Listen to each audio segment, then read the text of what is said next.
Hi guys, good morning. It's 1 a.m. and it's my lunch break. I'm sorry, please bear with me kay katulugon kay ko. This is last day of this week, Friday naman. So day off na nako ugma. And wala na ko'y energy man good. So, by the way, guys, a lot of you are asking me about my journey as a medical VA. So, nakaisip ko nga, why not i-share na ko akong journey since daghan man ang nangutana, no? It started way back 2023 na nag-decide ko na mag-apply o work from home.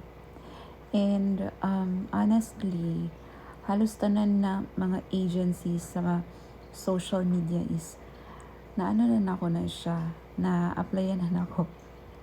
Actually, halos tanan na applyan na ako. Tapos, unfortunately, wala man ko na hire. So,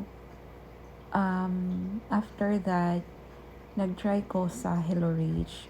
By the way, Hello Rage is para siyang staffing agency.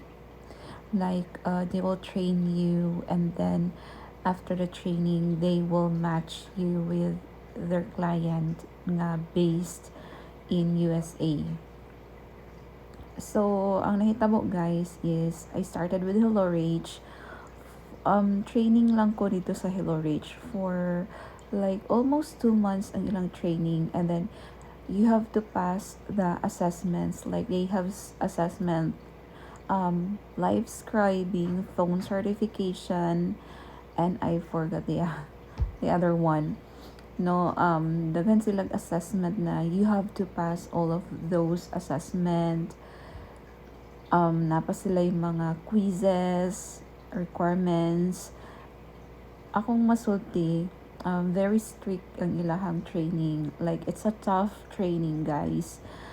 You have to be prepared kung mag-apply ka sa ilaha. You have to be prepared sa ilahang training yun. And training is no pay, by the way. And the shift is from 11 p.m. to 8 a.m. And that's Monday to Friday for like around 2 months ang training.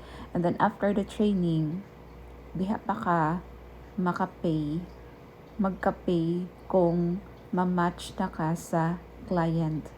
Like, after the training, ma-circulate ang inyong yung resume or something like that. I don't know. Basta, i-match mo sa client, and then if ma-hire mo sa client, and that's the time mag-start ang inyong pay.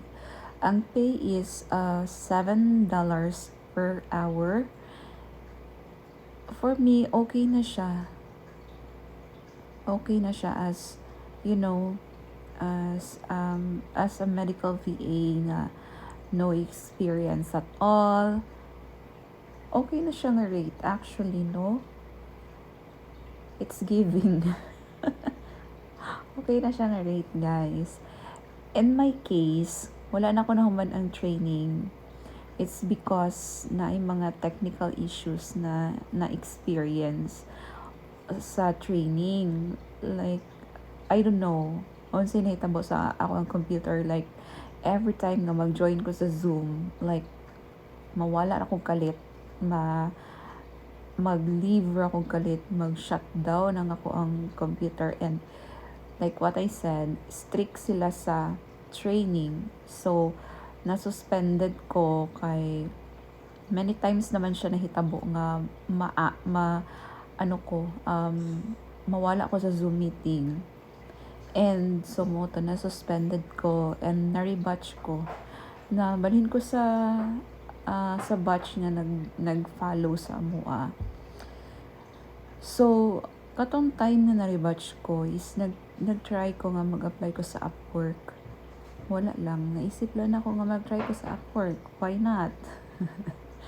Kay, um, na naman ko'y idea, like, di ba, nag-training naman ko sa Hello Rage. So, katong time, gigamit na ko to siya nga, gigamit na ko siya nga tools para, para sa makakita og client nga at least na ko'y idea sa work, and ana.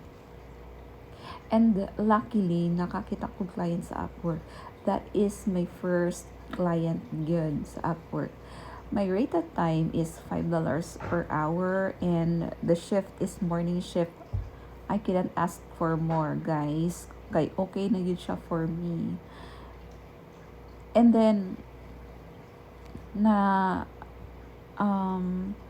I think almost a year po ko adto na client na ko, no?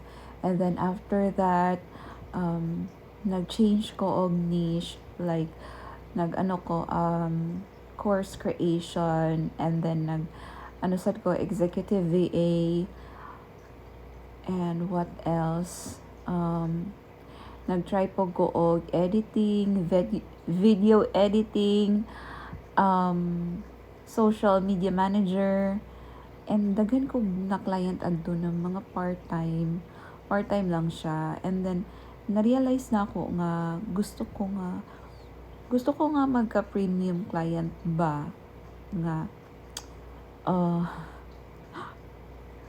gusto ko magka-premium client nga kaning giving ang salary, guys. So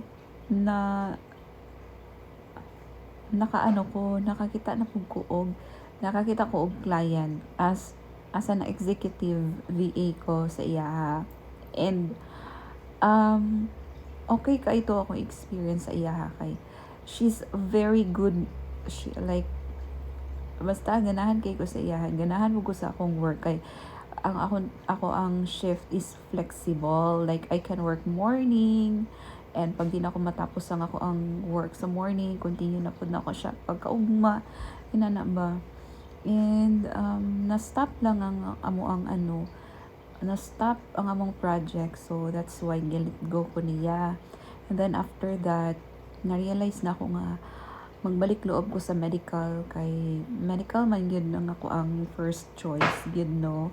So luckily nag-refer sa ako, thankful kaayo ko ani nga tao, kay nag-refer ko niya sa iyahang client.